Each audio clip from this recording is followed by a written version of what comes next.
Hello everyone, it's Dr. Sam. I'd like to welcome you to my EyeClarity podcast.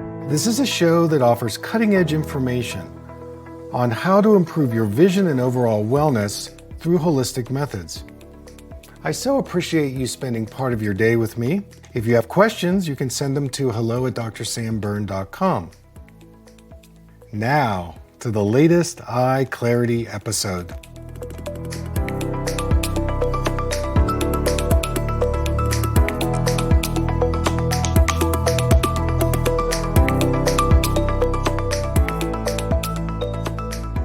Hey everybody, it's Dr. Sam. I'd like to welcome you to my EyeClarity podcast today. So I'm going to take a question from a Dr. Pallavi who's asking about a condition called intermittent exotropia for infants, toddlers, teenagers, and adults. And how is it different? How do I manage it? What are the protocols? So let's break this down. When our two eyes are working together, they're both aiming at an object in our environment, whether it's up close or far away. So the goal is both eyes are working together. Now, when one of the eyes tends to wander, this is called strabismus. Now, we can have an eye wandering in, which is called esotropia, or we can have an eye wandering out, which is called exotropia. In any case, what's going on is there's an integration problem in the brain, in the eyes, and in the body. Now, exotropia means the eye is wandering out. Obviously, if it's intermittent, it only happens sporadically, some of the time. And maybe some of the time it happens when, especially if we're talking about, teenagers and adults, it happens when you're stressed or tired, or fatigued, or you're not feeling well. It's kind of a weak link in the eye-brain connection. Now, when one of the eyes wanders out, two things happen. Either you get double vision, or the brain says, I'm just going to shut off one of the eyes. And so, take your choice. A lot of times, we start off seeing double, but then over time, the brain just says, I'm going to ignore, this double image, and I'll just use the eye that is lining up.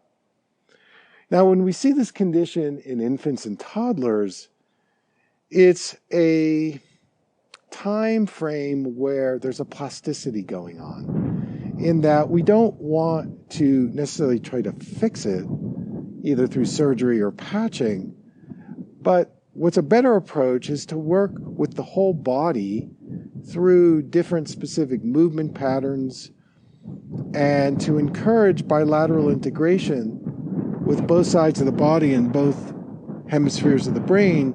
This is going to help you and then tell the eyes, okay, I can have a better opportunity for straightening out.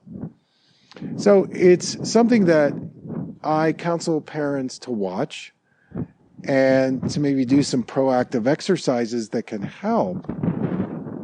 But you don't want to do something as invasive as surgery or eye patching because, first of all, those methods don't work very well.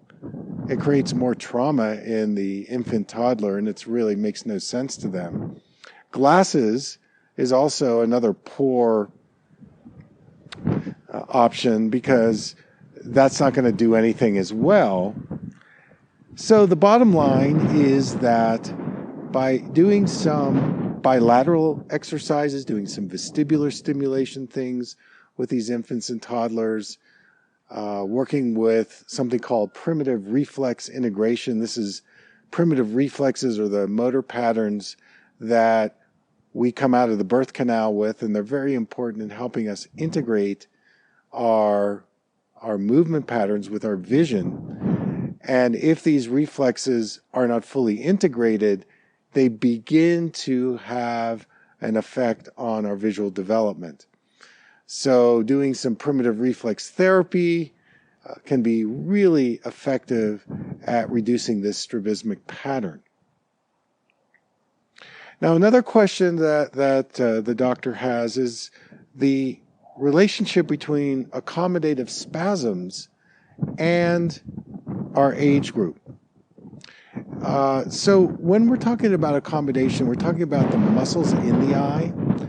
And the muscles in the eye are responsible for helping us make our close details resolve so we can see them clearly, and then to be able to release the muscles so that we can then look into the distance. So obviously a spasm is the fact that either the muscles are overwrought, they're stuck in one position, there's too much stress on the person, and it's like a muscle spasm, any kind of muscle spasm, overuse, an imbalance. And the first thing to do is probably to remove the stress. There's probably too much demand being placed on the person to have this level of spasm. I love my exercise, the palm hum exercise, because that is a relaxation that really targets the muscles in the eye, and it works very well. And you may need to do some other physical vision therapy exercises like visual tracking or near-far focusing exercises, maybe some vestibular visual exercises. It kind of depends on where the person's at, how old they are, and so on. But, a spasm is a spasm, and you've got to relieve it by moving away from whatever the activity was. So that's our show for today. I want to thank you so much for tuning in. Until next time, take care.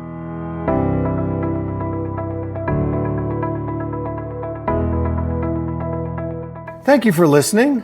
I hope you learned something from the EyeClarity podcast show today. If you enjoyed the episode, make sure to subscribe on iTunes or Spotify and leave a review. See you here next time.